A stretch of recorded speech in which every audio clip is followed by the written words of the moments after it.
Hello నమస్తే welcome to my channel. ఈరోజు చిన్ని సీరియల్‌లో నిజంగా చాలా అంటే చాలా ఆకతాయితనంగా చేస్తూ ఉంటుంది మన చిన్ని అయితే. ఎందుకంటే ఇక వీళ్ళిద్దరి మధ్య వసుధార ఎంటర్ అయినప్పటి నుంచి ఇక సీరియస్‌నెస్ అంతా పోయి కూడా ఇక ఫన్ మోడ్ అలాగే రొమాంటిక్ మోడ్ లాగా ఏదో ఒక క్యూట్ మూమెంట్స్‌ని వీళ్ళిద్దరి మధ్య క్రియేట్ చేస్తూ వచ్చేస్తున్నారు మన డైరెక్టర్ గారు. ఇక అసలు ఎంత ఇరిటేట్ చేస్తుందంటే మహిని అబ్బా! కోపం వచ్చేస్తుంది. కానీ తను చేసే పనులకి నవ్వు కూడా వస్తూ ఉంటుంది.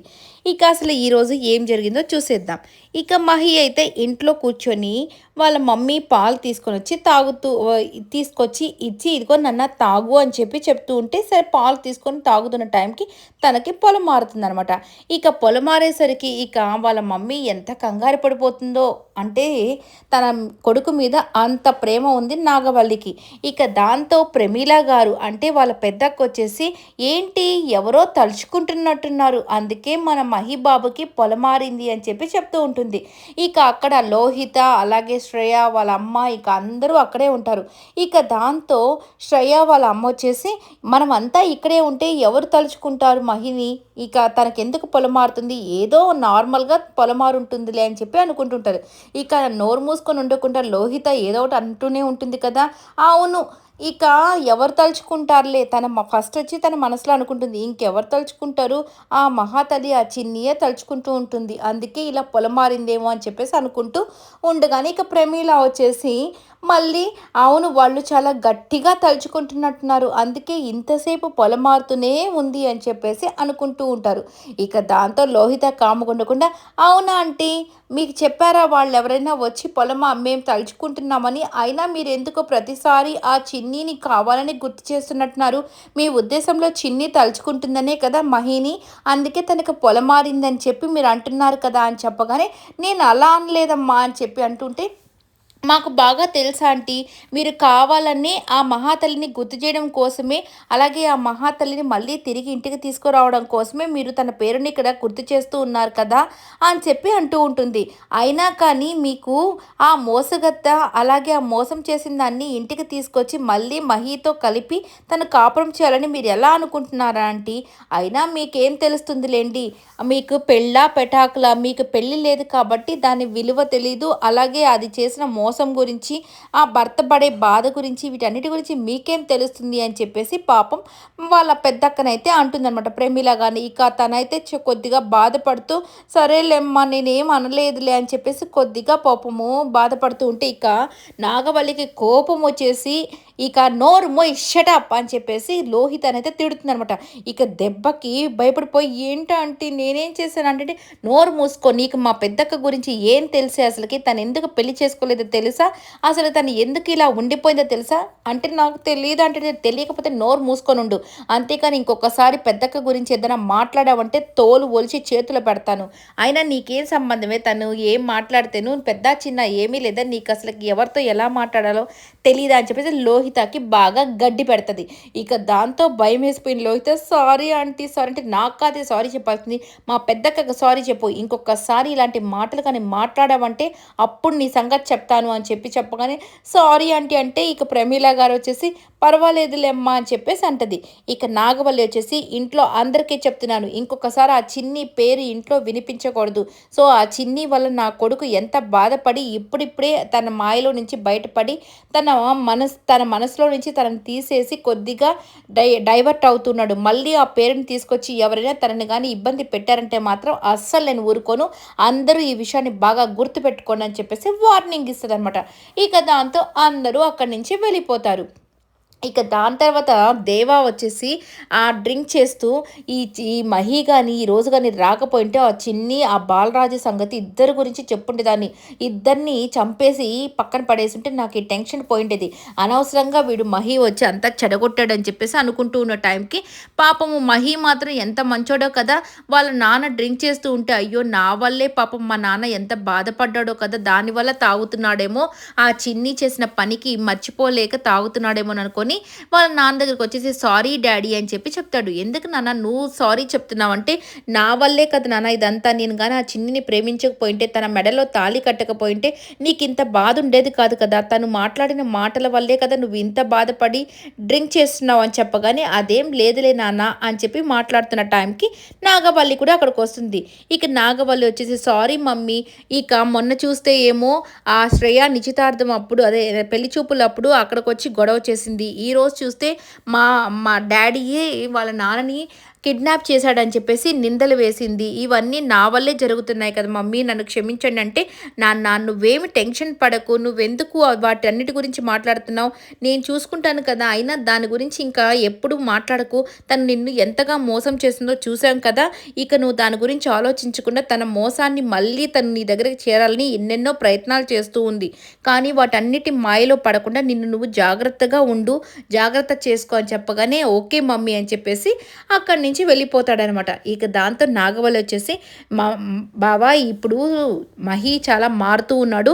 సో ఇదే మాయలో తను చిన్నీని వదిలిపెట్టేసి శ్రేయాన్ని పెళ్లి చేసుకునే విధంగా మనము వాళ్ళిద్దరి మధ్య ప్రేమను కల్పించాలి. అప్పుడే వాడు పూర్తిగా మనకి దగ్గరగా ఉంటాడు, వాడు భవిష్యత్తు కూడా బాగుంటుంది అని చెప్పగానే ఓకే నాగవల్లి చూద్దాం, ఇంకా అదే ప్రయత్నంలో ఉండి వాళ్ళిద్దరికి ఎలాగైనా పెళ్లి చేద్దామని చెప్పి అనుకుంటూ ఉంటారు. ఇక మరుసటి రోజు మహి ఆఫీస్లో ఉండగానే ఇక అక్కడికి మన రామానుజన్ గారు అయితే వస్తారనమాట.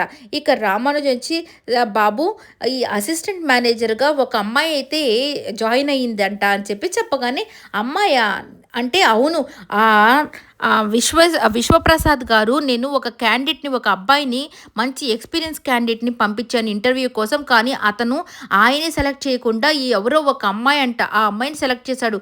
ఆమెలో ఏముందో ఏంటో తెలియదు కానీ అతన్ని ఫ్రెషరు, అలాంటి అమ్మాయిని అసిస్టెంట్ మేనేజర్గా తీసుకోవడం అనేది నాకు అస్సలు నచ్చలేదు అని చెప్పి చెప్తూ ఉంటాడు అనమాట.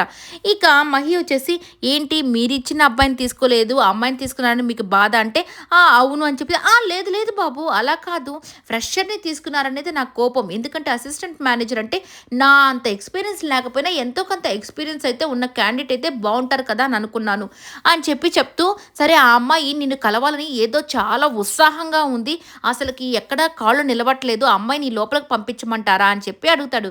సరే పంపించండి అంటాడు అనమాట. నిజంగానే అమ్మాయిని పంపించమంటే పంపించండి అని చెప్పగానే ఇక మన చిన్ని అయితే ఒక బొకే తీసుకొని వచ్చేస్తుంది.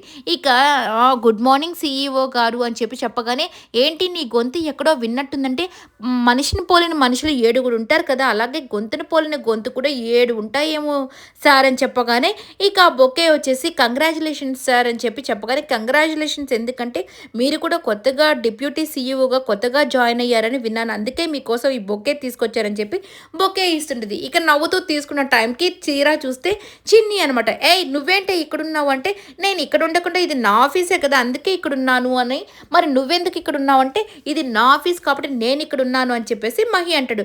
మరి నువ్వెందుకున్నావంటే, ఇది కూడా నా ఆఫీసే కాబట్టి నేను అంటే నీకెలా ఇది ఆఫీస్ అవుతుంది, ఈ జన్మలో ఈ ఆఫీస్ నీది అవ్వదు అంటే, హలో నేను ఇక్కడ అసిస్టెంట్ మేనేజర్గా జాయిన్ అయ్యాను కాబట్టి ఇక ఈ కంపెనీ కూడా నాదే కదా ప్రస్తుతానికి అని చెప్పి చెప్తుంది. నిన్నెవరే అసలు ఇక్కడ అసిస్టెంట్ మేనేజర్గా పెట్టింది అంటే, వెళ్ళి విశ్వప్రసాద్ సార్ని అడుగుపో అని చెప్పి చెప్తుంది అనమాట. ఇక అవునా నిన్ను అసలు ఈ కంపెనీలో నువ్వు ఎందుకున్నావే, నేను చూడు ఏం చేస్తాను, ఈ కంపెనీలో లేకుండా చేస్తానని చెప్పేసి అంకుల్ అంకుల్ అని చెప్పేసి వెళ్తూ ఉంటాడు. అప్పుడే మన రామానుజన్ గారు ఆయన దగ్గర సంతకాలు పెట్టించుకుంటూ ఉంటే ఇక ఆయన ఫోన్ మాట్లాడుతూ ఉంటాడనమాట. ఇప్పుడు చేరిన అమ్మాయి చాలా మంచి అమ్మాయి, చాలా టాలెంటెడ్ అమ్మాయి అని చెప్పేసి తన గురించే చెప్తూ ఉంటాడనమాట. ఇదంతా మన మహి అయితే వింటూ ఉంటాడు, చిన్ని కూడా వింటూ ఉంటుంది.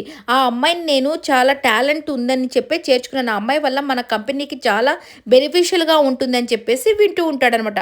ఇక ఫోన్ పెట్టేసి, ఏంటి బాబు ఏంటి ఎంత పెద్దగా అరుస్తున్నావు, ఏంటి ఏం జరిగిందంటే, అంకుల్ అసలు ఈ అమ్మాయిని ఎందుకు మీరు చేర్చుకున్నారు అని చెప్పగానే, ఏ అమ్మాయిని, ఓహో అసిస్టెంట్ మేనేజర్ కన్నా ఆ అమ్మాయి చాలా మంచి టాలెంటెడ్ గల అమ్మాయి, చాలా మంచి జమ్ము అని చెప్పి చెప్పగానే, ఈ అమ్మాయి జమ్ కాదు గమ్ములాగా అతుక్కోపోతుందని నా బాధ అని చెప్పగానే, ఏంటి బాబు ఏమంటున్నావు అంటే, సార్ ఈ అమ్మాయి జమ్ము కాదు గమ్ము వచ్చి అతుక్కోపోతుందని అనుకుంటున్నాడేమో అని అనగానే, ఇక నేనేం అట్లా అనుకోలేదంటే, మరి అట్లా అనుకోకపోతే ఇంకేమనుకుంటున్నావు నా గురించి అని చెప్పి ఎక్కడ డిస్కషన్ చేస్తూ ఉంటారు. ఇక మహికి చాలా కోపం వచ్చేసి, అంకుల్ నాకు మాత్రం ఈ అమ్మాయి అస్సలు నచ్చలేదు. అయినా ఈ అమ్మాయి ఫ్రెషర్ కదా! ఈ అమ్మాయికి ఏం తెలిసుంటుంది? అసలు నాకు నచ్చలేదు. ఈ అమ్మాయిని తీసేసేయి అంకుల్ అని చెప్పి చెప్తుంటాడు. అదేంటి మహి బాబు నువ్వెందుకు అలా అనుకుంటున్నావు? తను చాలా టాలెంటెడ్ అమ్మాయి. నేను నిన్నే తన టాలెంట్‌ని చూసాను. అందుకే బాగుంటుంది. మన కంపెనీకి మంచి జరుగుతుందని నేను తనని పెట్టాను అని చెప్పగానే, ఇక లేదు అంకుల్ నాకైతే అస్సలు నచ్చలేదంటే, ఎందుకు నచ్చలేదు బాబు అంటే, ఇక రామానుజన్ వచ్చేసి, అవును బాబు ఈ అమ్మాయికి ఎక్స్‌పీరియన్స్ లేదు కాబట్టి మీకు నచ్చట్లేదు కదా! ఎక్స్‌పీరియన్స్ ఉన్న క్యాండిడేట్ అయితే మీకు నచ్చుతారు కదా! అనగానే, అవును, అవును అని చెప్పగానే, ఇక రామానుజన్ వచ్చేసి, సార్ నేను నిన్న ఒక అబ్బాయిని పంపించాను కదా! తనని పెట్టుకోండి సార్ అప్పుడు బాబుకి నచ్చుతుందంటే, ఓహో! అవునా! సరే అయితే నిన్ను తీసేసి నీ ప్లేస్‌లో వేరే వాళ్ళని అపాయింట్ చేసుకుంటాను అనగానే, సార్ అని చెప్పేసి అంటాడనమాట. ఇక దాంతో మహి బాబు వచ్చేసి, ఈ అమ్మాయి ఇంత టాలెంటెడా? సరే అయితే ఒక పని చెప్తాను చేయండి. ఈరోజు క్లయింట్ మీటింగ్ ఉంది కదా! ఈ అమ్మాయి ఇప్పటికిప్పుడే అన్ని డిజైన్స్ గీసి వాళ్ళకి న్యూ డిజైన్స్ కావాలని చెప్పారు. వాళ్ళని ఎలాగైనా డిజైన్స్ గీసి వాళ్ళని గాని ఒప్పిస్తే ఈ అమ్మాయి టాలెంటెడ్ అని ఒప్పుకుంటాను. ఈ అమ్మాయిని ఉంచుకుంటాను. లేకపోతే పంపించేసేయాలని చెప్పి చెప్తాడనమాట. అప్పుడు విశ్వప్రసాద్ గారు ఈ రోజుకి ఈ రోజు ఎలా చేస్తుంది మహిబాబు? కొంత టైం అన్నా ఉండాలి కదా! అంటే ఇక చిన్ని వచ్చేసి, లేదు సార్ నేను ఖచ్చితంగా చేస్తాను. చేసి తన పక్కనే నేను టాలెంటెడ్ అని నిరూపించుకొని తన పక్కనే ఉండే ఛాన్స్‌ని కొట్టేస్తాను అని చెప్పి చెప్తదనమాట.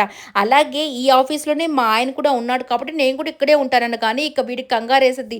అయ్యో! ఎక్కడ నా పేరు చెప్పేసిద్దని. ఎక్కడమ్మా మీ ఆయన ఇక్కడున్నాడా అనగానే ఇక తాళిబొట్టి చూపించగానే, ఓహ్! అవునా! ఓహో! నీ గుండెల మీద అన్నట్టుగా నీవు చాలా మంచమ్మాయిలాగున్నావు. ఇప్పటికి కూడా తాళి కట్టిన భర్తకి ఇంత విలువిస్తున్నావు.